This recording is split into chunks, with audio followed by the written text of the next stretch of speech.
जय हिंद फ्रेंड्स, कैसे हैं आप सब। आशा करती हूँ आप सब बहुत अच्छे होंगे। आज मैं लेके आई हूँ प्रैक्टिस सेट ज्योग्राफी का 40 क्वेश्चन का एनालिसिस। स्पेशल ज्योग्राफी का बहुत ही बेनिफिट होगा स्पेशल ज्योग्राफी के लिए। ज्योग्राफी हर एक एग्ज़ाम में पूछा जाता है। आपका बीपीएससी तैयारी 3.0 के लिए या 4.0 के लिए आपका पीआरटी हो गया या टीजीटी पीजीटी, ये सारे के सारे एग्ज़ाम में आपका क्वेश्चन पूछा जाएगा।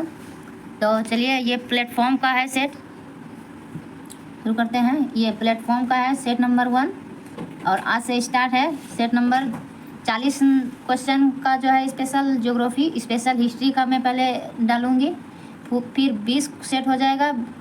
40 क्वेश्चन का 20 सेट हो जाएगा, ज्योग्राफी का 20 सेट हो जाएगा, हिस्ट्री का। उसके बाद मैं अन्य सेट हिंदी का लगाऊंगी, फिर ईवीएस का, इसी तरह, या फुल सेट में लेके आऊँगी, या तो बीच में मैं फुल सेट भी डाल सकती हूँ। हिस्ट्री ज्योग्राफी एक क्लास में और फुल सेट जो है 6 to 8, 1 से 5, ये सारे एक क्लास में फुल सेट मैं लेके आऊँगी। पीआरटी और 6 to 8 के लिए एकदम पूरा का पूरा। तो चलिए स्टार्ट करते हैं। आपका रिवीजन क्लास में, रिवीजन का प्रैक्टिस क्लास में आपका पुनः स्वागत है। एक नंबर है क्वेश्चन, कहा गया इसमें कि भारतीय उपमहाद्वीप में नेपाल, भूटान, पाकिस्तान, भारतीय उपमहाद्वीप में नेपाल, भूटान, पाकिस्तान तथा भारत आते हैं। ये सही बात है। नेपाल, भूटान, भारत आते हैं और पाकिस्तान भी आते हैं, बांग्लादेश भी आते हैं, ठीक है। और इस महाद्वीप में अफगानिस्तान सम्मिलित नहीं है। इसमें क्या है कि कन्फ्यूजन है थोड़ा। दो तर्क इसमें दिया गया है। कभी कोई किसी बुक में दिया गया है कि आते हैं, किसी में बोला जाता है नहीं आते हैं। और यूट्यूब पे टीचर भी जो ज्योग्राफी का सेट मरा रहे थे एक बार, तो मैं देखी थी, इसमें बताया गया था आते हैं। एक बुक में दिया गया था कि इसमें 2 तर्क है, इसीलिए ये नहीं होगा। तो मान लीजिए ये भी सही है कि अफगानिस्तान सम्मिलित नहीं है। भारतीय उपमहाद्वीप के दक्षिण में हिंद महासागर स्थित है, ये सही है। तो इसमें से सारे के सारे सही हो जाएंगे, डी। दूसरा नंबर क्वेश्चन है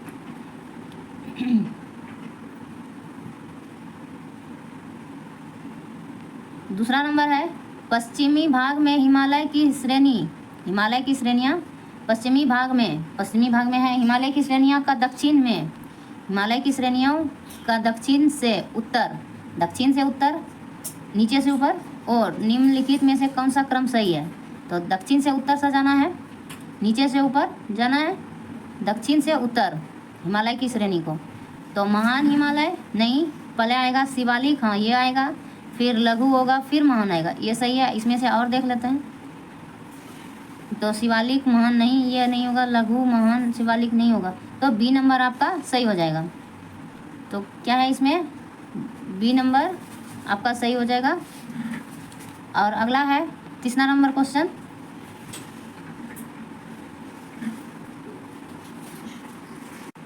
तो निम्नलिखित युग्मों में तीसरा नंबर है, कौन सा सुमेलित नहीं है। इसमें टिक लगा देना है, कौन सा सुमेलित नहीं है। तो महाराष्ट्र थाल घाट, ये सही है। और मध्य प्रदेश भोर घाट, केरल पाल घाट, और कर्नाटक सेनकोट्टा दर्रा, ठीक है। कर्नाटक सेनकोट्टा दर्रा, मध्य प्रदेश भोर घाट, केरल पाल घाट, महाराष्ट्र थाल घाट। तो इसमें से देखना है कौन सा सही है, नहीं है, इसमें देखना है नहीं है। तो ये सेनकोट्टा दर्रा कहाँ है, ये नागरकोइल और कार्डमम हिल के बीच में है सेनकोट्टा दर्रा। और सेनकोट्टा दर्रा मदुरई के समीप में है। मदुरई और तिरुवनंतपुरम को जोड़ता है सेनकोट्टा दर्रा, मदुरई और तिरुवनंतपुरम को जोड़ता है। और कार्डमम हिल और नागरकोइल हिल को अलग करता है सेनकोट्टा दर्रा। लक्षद्वीप के संदर्भ में चौथा नंबर है कि लक्षद्वीप के संदर्भ में निम्नलिखित कथनों पर विचार करें। यह द्वीप केरल तट से लक्षद्वीप जो है 280 से 480 किलोमीटर दूर स्थित है। दूसरा नंबर है ऑप्शन, पहले इसको लकाद्वीप मिनिकॉय एमिनी द्वीप के नाम से जाना जाता था। तीसरा नंबर ऑप्शन, इस द्वीप का क्षेत्रफल 48 वर्ग किलोमीटर में फैला हुआ है। ये है चौथा नंबर, वर्ष 1978 में इसका नाम लक्षद्वीप रखा गया। तो इसमें कह रहा है कि असत्य कथन का चयन करें। तो आपका 280 किलोमीटर से लेकर 480 किलोमीटर दूर स्थित है केरल से, केरल के तट पे। और दूसरा नंबर भी है, ये पहले इनको लाकाद्वीप, मिनीकॉय, अमीनी द्वीप के नाम से जाना जाता था। और ये तीसरा नंबर आपका जो है गलत हो जाएगा। और चौथा नंबर, इसमें इस द्वीप का क्षेत्रफल 48 वर्ग किलो नहीं बल्कि 32 वर्ग किलोमीटर क्षेत्र में फैला हुआ है। 32 वर्ग किलोमीटर क्षेत्र में फैला हुआ है लक्षद्वीप। और वर्ष 1978 में इनका नाम लक्षद्वीप रखा गया, नहीं, ये भी गलत है। ठीक है, तो आपका ये आंसर हो जाएगा 3 और 4। तो लक्षद्वीप बना हुआ है मूंगा परवाल अस्थिपंजर से बना है, परवाल भित्ति से बना हुआ है लक्षद्वीप। मूंगा अस्थिपंजर के द्वारा निर्मित है लक्षद्वीप। तो ये फैक्ट याद रखना है। ठीक है, आगे है। और इसमें से है मिनीकॉय से जो है कवरत्ती, मिनीकॉय और कवरत्ती या लक्षद्वीप के बीच में, मिनीकॉय और कवरत्ती के बीच में है आपका 9 डिग्री चैनल। 9 डिग्री चैनल अलग करता है। और मिनीकॉय और मालदीव, मिनीकॉय और मालदीव 10 डिग्री चैनल के द्वारा 8 डिग्री चैनल के द्वारा अलग होता है। 8 डिग्री चैनल के द्वारा अलग होता है। ठीक है, अगला क्वेश्चन है 5 नंबर। 5 नंबर, हिमालयी क्षेत्र की नदियों का मार्ग टेढ़ा मेढ़ा है और ये अपना मार्ग बदलती रहती हैं। तो हिमालयी क्षेत्रों का नदियों का मार्ग टेढ़ा मेढ़ा है, ये अपना मार्ग बदलती रहती हैं। कोसी नदी पर्वतों के ऊपरी भाग से भारी मात्रा में अवसाद लाकर अपना मार्ग अवरुद्ध करती हैं। ठीक है, और अगला है कि इस द्वीप का भारतीय उपमहाद्वीप का क्षेत्र 48 वर्ग किलोमीटर, ये तो उसी का जो है ऑप्शन लाके इसमें डाल दिया लक्षद्वीप के बारे में। चौथा नंबर ऑप्शन है, कोसी नदी मैदानी भाग में सर्पाकार रूप में प्रवाहित होती है। तो कोसी नदी मैदानी भाग में सर्पाकार ऐसे रूप में प्रवाहित होती है। तो देखते हैं इसका क्या है। कथन, कौन सा कथन सत्य है, इनमें से ये खोज ढूंढ रहा है कौन सा कथन। तो इसमें से जो है हिमालय की नदियों का मार्ग टेढ़ा मेढ़ा है, ये सही है, अपना मार्ग बदलती रहती है हिमालय की नदियाँ। कोसी नदी पर्वतों के ऊपरी भाग में भारी मात्रा में अवसाद लाकर अपना मार्ग अवरुद्ध करती हैं, ये भी सही है। और आपका ये 4 नंबर भी सही है, कोसी नदी मैदानी भाग में सर्पाकार रूप में प्रवाहित होती है, ऐसे करके अपना मार्ग भी बदलती हैं। तो आपका जो है ऑप्शन ये नंबर डी नंबर ऑप्शन सही हो जाएगा, क्योंकि इसमें 3 के जगह पे 3 नहीं होगा, 3 के जगह पे 4 होना चाहिए। ठीक है, अगला क्वेश्चन है। तो भारत की जलवायु के बारे में 6 नंबर क्वेश्चन है के संदर्भ में निम्नलिखित कथनों पर विचार करें। यहाँ की जलवायु अवस्था में स्पष्ट प्रादेशिक भिन्नता है। प्रादेशिक भिन्नता प्रमुख तापमान वर्षण के कारण है।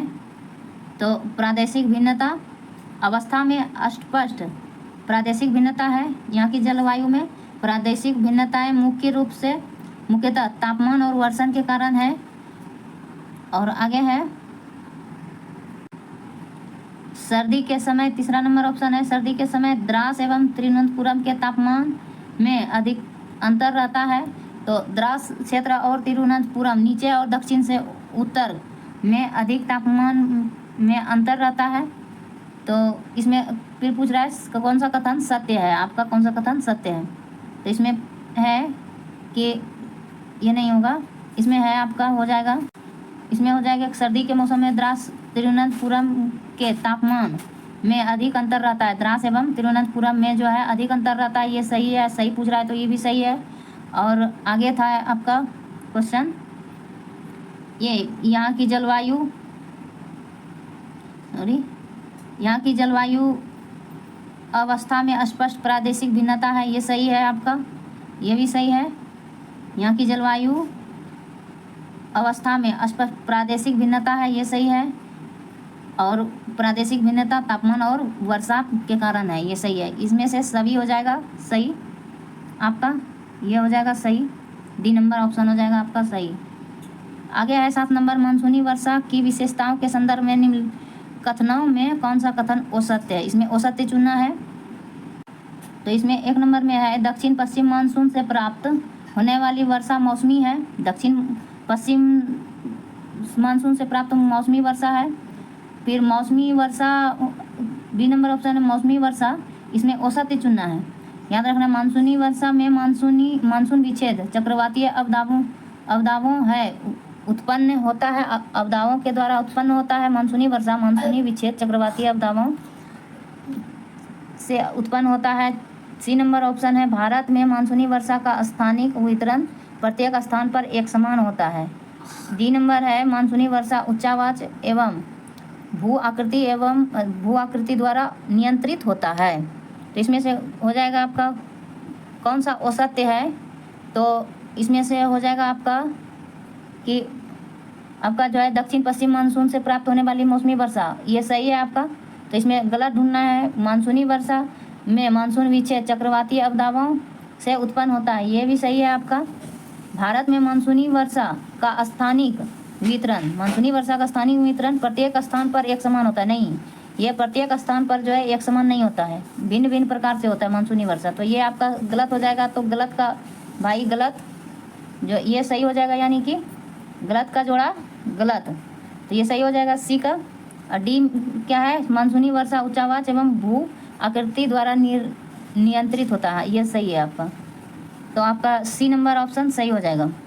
आगे है 8 नंबर है कि आप निम्नलिखित कौन सा कथन सही नहीं है, या फिर ये देखना है आपका सही नहीं है पूछ रहा है। नीलगिरी अन्नामलाई पालनी पहाड़ियों पर पाए जाने वाले वनों को सोलास वन कहते हैं, ये सही है आपका। सोलास प्रायः शीतोष्ण कटिबंधीय वन है, ये भी आपका सही हो जाएगा। सोलास प्रायः शीतोष्ण कटिबंधीय वन है। और 3 नंबर है इन वनों में अधिकांशतः सिनकोना, वेटल, मग्नोलिया आदि वृक्ष पाए जाते हैं। तो आपका जो है ये 3 नंबर भी सही हो जाएगा। तो इनमें से पूछ रहा है कि सही नहीं है, तो 1 और 2 और 3 और 1 2 3 आपका ये सब सही है, यानी कि इनमें से कोई नहीं जो है सही नहीं है, मतलब सही नहीं है पूछ रहा है, तो इनमें से कोई नहीं सही नहीं है, यानी कि सब सही है।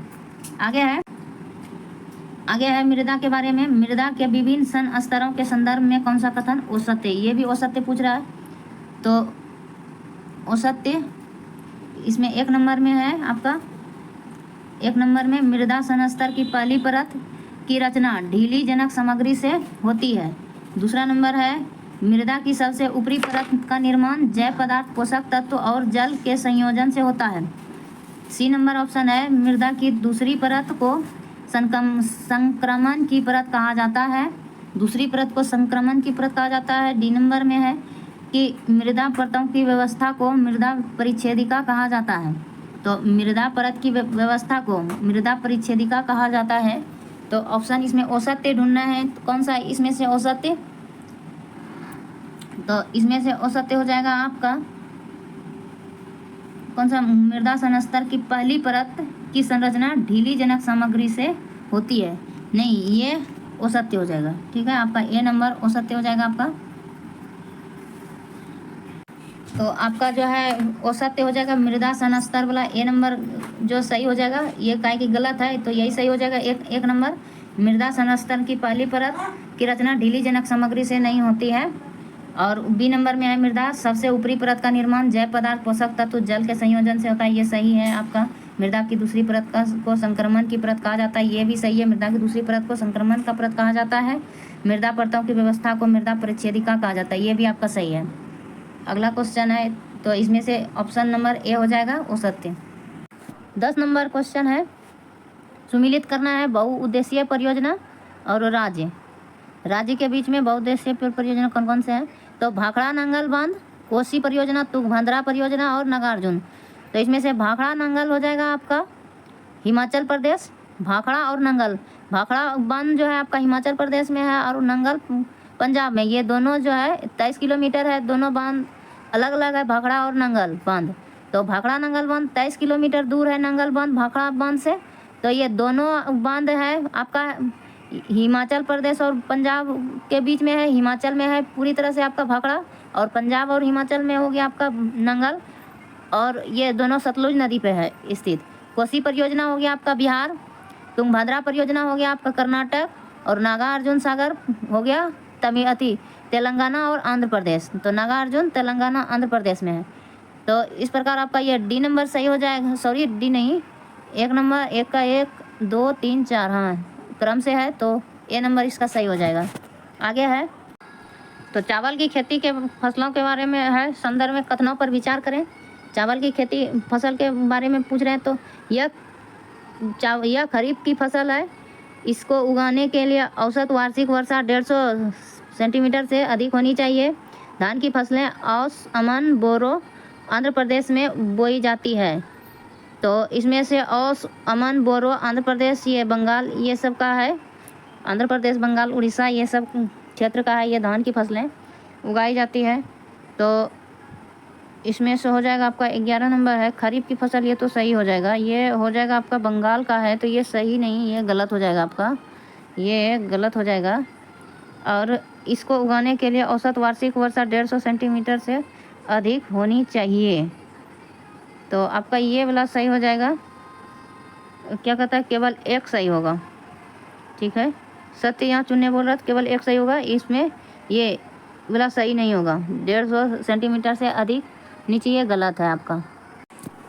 तो आपका ये हो गया चावल की फसल के लिए जो है 175 से लेकर 300 सेंटीमीटर तक अधिक तक होनी चाहिए इसकी वार्षिक वर्षा, औसत वार्षिक वर्षा। और अमन ओस ये हो गया आपका पश्चिम बंगाल का चावल की किस्में, और बोरो ये भी हो गया पश्चिम बंगाल और असम का, ठीक है। तो आपका सवाल हो जाएगा ये ए नंबर हो गया है। अब आगे है 12 नंबर, मिलान करना है। रागी, गेहूं, गन्ना, चाय। तो एक नंबर में है रागी, रागी, गेहूं, गन्ना, चाय। तो चाय का खेती किस में होता है, तो चाय में होना चाहिए उष्ण और आर्द्र। तो आपका उष्ण आर्द्र कहाँ है, तो ये चाय का हो गया उष्ण आर्द्र जलवायु होना चाहिए चाय की फसल के लिए। अब गन्ना हो गया, तो गन्ना हो गया आपका उष्ण उपोष्ण, ये सही है। इसका हो जाएगा ये शीतोष्ण जलवायु हो जाएगा। और रागी शुष्क, रागी क्या हो जाएगा, शुष्क जलवायु में। तो आपका ऑप्शन नंबर हो जाएगा ए नंबर सही हो जाएगा, एक का ए ऐसे, ठीक है। भारत में कोयला उत्पादन क्षेत्र में और उनकी अवस्थिति के संदर्भ में नीचे दी गई सूची एक को सुमिलित कीजिए। आगे है तो 13 नंबर में है आपका तालचेर, तालचेर, करणपुर, सिंगरौली और सिंगरैनी, सिंगरैनी, सिंगरौली, तालचेर, करणपुर। तो 13 नंबर में आपका ऑप्शन हो जाएगा क्या है, तालचेर आपका हो जाएगा तालचेर।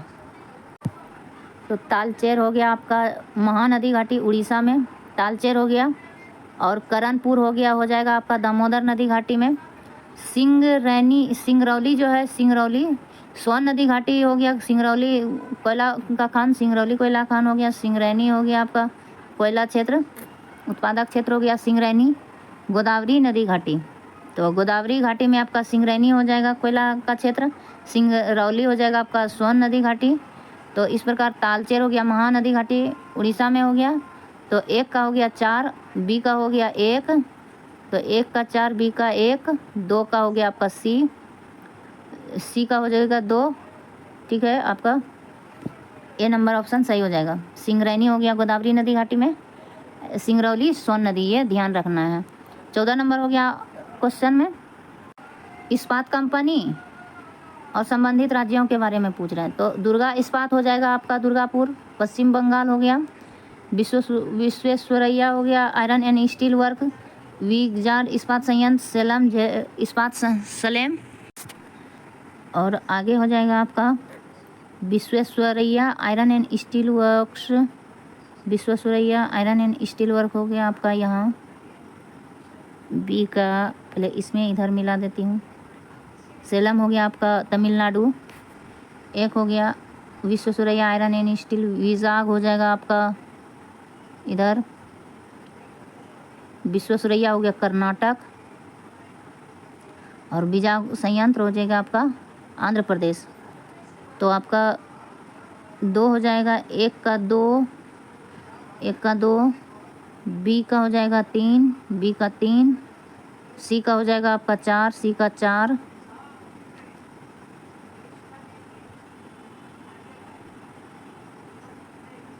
तो सी नंबर आपका सही हो जाएगा, ये सी नंबर। ठीक है, तो सेलम हो जाएगा इस्पात संयंत्र, तमिलनाडु हो गया। विजाग संयंत्र हो जाएगा आंध्र प्रदेश हो गया विजाग इस्पात संयंत्र। और विश्वेश्वरैया हो गया आयरन एंड स्टील कर्नाटक। तो ये विश्वेश्वरैया कर्नाटक में हो जाएगा। ठीक है, आगे बढ़ते। अब है 15 नंबर में भारतीय रेलवे के संदर्भ में, फटाफट करते हैं। तो भारत में पहली रेलवे लाइन नैनी से प्रयागराज के मध्य निर्मित की गई। भारतीय रेलवे के सुचारू रूप संचालन के लिए इसे 16 जोन में विभाजित किया गया।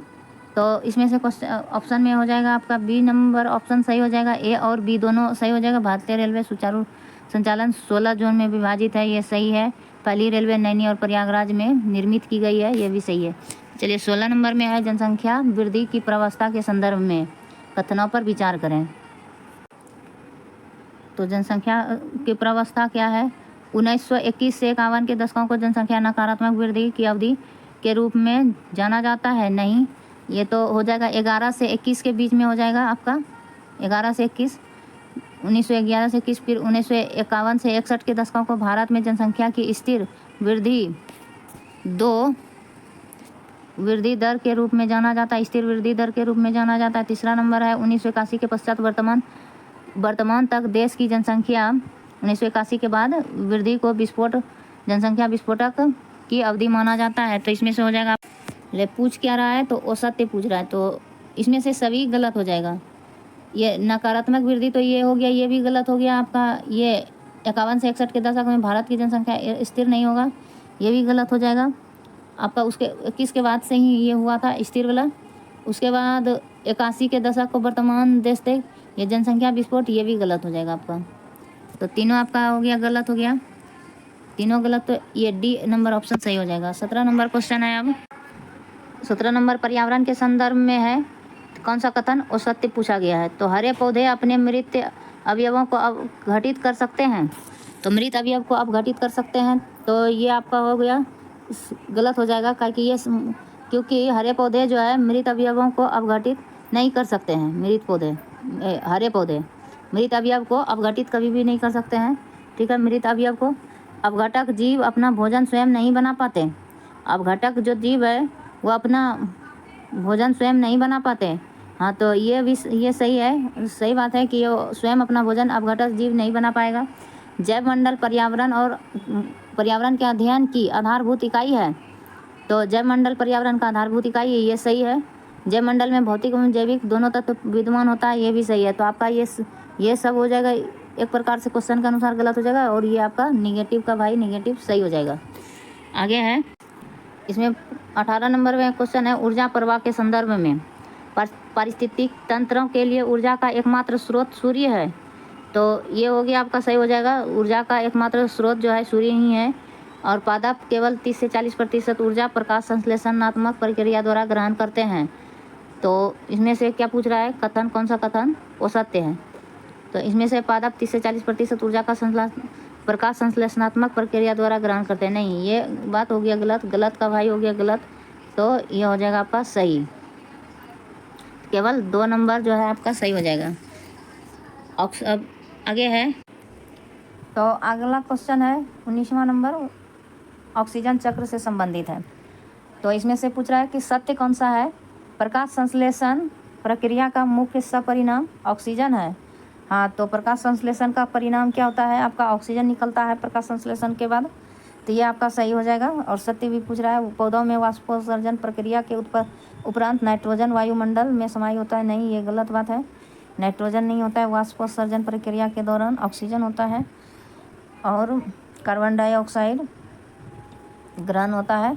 तो आपका 1 नंबर सही हो जाएगा, सही पूछ रहा है। ये राष्ट्रीय उद्यान बाघ संरक्षण परियोजना में शामिल है। बांधवगढ़ हो गया छत्तीसगढ़, मानस हो गया असम, ये भी शामिल है। मानस राष्ट्रीय उद्यान भी शामिल है आपका। जिम कॉर्बेट राष्ट्रीय उद्यान ये भी यूके में है, ये भी शामिल है। ये पसंद से सब सही हो जाएगा।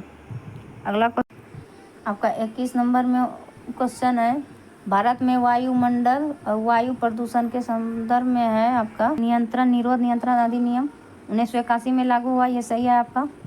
87 में अधिनियम संशोधित, वर्ष 1987 में अधिनियम को संशोधित कर इसमें से शोर को ध्वनि प्रदूषण का कारण माना गया। हो जाएगा आपका सही, वायु प्रदूषण के संदर्भ में 1981 में लागू हुआ नियंत्रण अधिनियम का, निरोध नियंत्रण अधिनियम का। इंदिरा गांधी नहर परियोजना में फसल उगाने, चारागाह विकास के लिए विस्तारित सिंचाई दान करना, कृषि और विकास के लिए पर्याप्त मात्रा में वित्तीय और संस्थागत सहायता प्रदान करना, वृक्षों की रक्षण मेखला का निर्माण करना।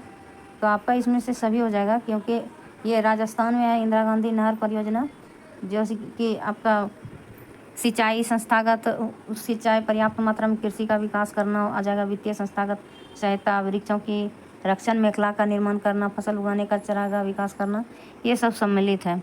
अगला क्वेश्चन है 23 नंबर क्वेश्चन है आपका, भारत के सूखा प्रभावित क्षेत्र संबंधित दिए गए युग्मों में कौन सा युग्म सुमेलित है? तो 1 नंबर ऑप्शन में है अत्यधिक सूखा प्रभावित क्षेत्र, राजस्थान, ये सही हो जाएगा। अधिक सूखा प्रभावित क्षेत्र, महाराष्ट्र और पूर्वी भाग, हाँ ये भी सही होगा। अधिक सूखा प्रभावित क्षेत्र महाराष्ट्र का पूर्वी भाग हो गया। आपका मध्य सूखा प्रभावित क्षेत्र तो हरियाणा, उत्तर प्रदेश, ये भी सही है आपका। तीनों इसमें से सही हो जाएगा, यानी कि 1, 2, 3 सही है। अगला क्वेश्चन है 24 नंबर। 24 नंबर क्वेश्चन है, कौन सा कथन सही नहीं है? सौरमंडल में सबसे अधिक प्राकृतिक उपग्रह चंद्रमा शनि ग्रह के पास है, ये सही है आपका। सही नहीं पूछ रहा है, बुध और शुक्र ऐसे 2 ग्रह हैं जिनके पास कोई चंद्रमा नहीं है, ये भी सही है। यूरेनस ग्रह के उपग्रहों की संख्या केवल 5 है। मंगल ग्रह के प्राकृतिक उपग्रहों की संख्या 2 है। तो इसमें से आपका क्वेश्चन नंबर हो जाएगा आपका सही। तो पूछ रहा है सही नहीं है, तो इसमें से हो जाएगा आपका सही, यूरेनस ग्रह के उपग्रह की संख्या केवल 5 है, ये सही नहीं है। ठीक है। वायुमंडल के संगठन आगे है, 25 नंबर क्वेश्चन है, वायुमंडल के संगठन में महत्वपूर्ण भूमिका निभाने वाले धूलकण के संबंध में कौन सा कथन सही है? धूलकणों का सबसे अधिक जमाव उपोष्ण शीतोष्ण प्रदेशों में सूखी हवा के कारण होता है। उपोष्ण और शीतोष्ण प्रदेश में सूखी हवा के कारण होता है। धूलकण वायुमंडल में आर्द्रताग्राही केंद्र के रूप में कार्य करते हैं। धूलकण मुख्य रूप से वायुमंडल के ऊपरी भाग में मौजूद होते हैं। वर्षा, कुहरा, धुंध, बादल आदि का निर्माण धूलकणों के प्रतिफल से हुआ है। तो ऑप्शन में है आगे, प्रदेश में सूखी हवा के कारण होता है। तो ठीक है, आपका ये सही हो जाएगा। तो धूलकण वायुमंडल में आर्द्रताग्राही केंद्र के रूप में कार्य करता है, ये भी सही है। धूलकण मुख्य रूप से वायुमंडल के ऊपरी भाग में, तो धूलकण मुख्य रूप से वायुमंडल के ऊपरी भाग में मौजूद होते हैं, तो ये जो है आपका गलत हो जाएगा। वर्षा, कोहरा, बांध, धुंध और सूखी प्रदेशों के कारण होता है। धूलकण आर्द्रताग्राही केंद्र के रूप में कार्य करता है, आपका ये भी सही हो जाएगा। और धूलकण मुख्य रूप से वायुमंडल के ऊपरी भाग में मौजूद होता है, नहीं, तो ये वायुमंडल के क्षोभमंडल में ही मौजूद होता है। तो और है वर्षा, कोहरा, धुंध, बादल आदि का निर्माण धूलकणों के प्रतिफल से हुआ है, ये भी आपका सही है। तो आपका जो है इसमें से सी सही हो जाएगा क्वेश्चन नंबर। 24 नंबर क्वेश्चन हो जाएगा आपका विली विली। तो आपका विली विली ऑस्ट्रेलिया हो गया, हरिकेन हो जाएगा आपका संयुक्त राज्य अमेरिका, टाइफून चीन, बोगियो हो गया आपका फिलिस्पीन। तो इस प्रकार से आपका जो है बी नंबर ऑप्शन इसका सही हो जाएगा। 27 कि महासागरों में ज्वार-भाटा किसके कारण होता है? महासागरों, समुद्रों में ज्वार-भाटा किसके कारण होता है? तो 27 नंबर में है सूर्य का गुरुत्वीय बल, चंद्रमा का गुरुत्वीय बल, पृथ्वी का अपकेंद्रीय बल, इसमें से कौन सा होगा? तो 27 नंबर में पूछ रहा है सूर्य का गुरुत्वीय बल जो होता है समुद्र का ज्वार-भाटा के कारण होता है। चंद्रमा का गुरुत्वीय बल भी महासागरों, समुद्रों के ज्वार-भाटा के कारण होता है। पृथ्वी का अपकेंद्रीय बल भी ज्वार-भाटा के कारण होता है। तो आपका तीनों सही हो जाएगा, ए बी सी, 1, 2, 3 तीनों। आगे है 28 नंबर क्वेश्चन आपका सेरीकल्चर। तो आपका हो जाएगा सेरीकल्चर, रेशम हो जाएगा आपका, रेशम पालन, कीट पालन। टिसीकल्चर हो गया, पोखरों मत्स्य पालन का हो गया, तालाबों पोखरों विटीकल्चर। हॉर्टिकल्चर, तो विटीकल्चर हो गया आपका अंगूर की खेती। हॉर्टिकल्चर हो गया फल फूल सब्जियों की खेती।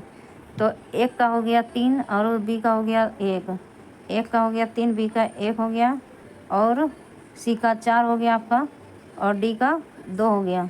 तो आपका सी नंबर ऑप्शन सही हो गया। आगे है क्वेश्चन 29 नंबर में है फरात नदी, मेकांग नदी, इरावदी नदी, सिक्यांग नदी। फराक नदी। तो कौन सी नदियाँ एशिया के महाद्वीप में अवस्थित है?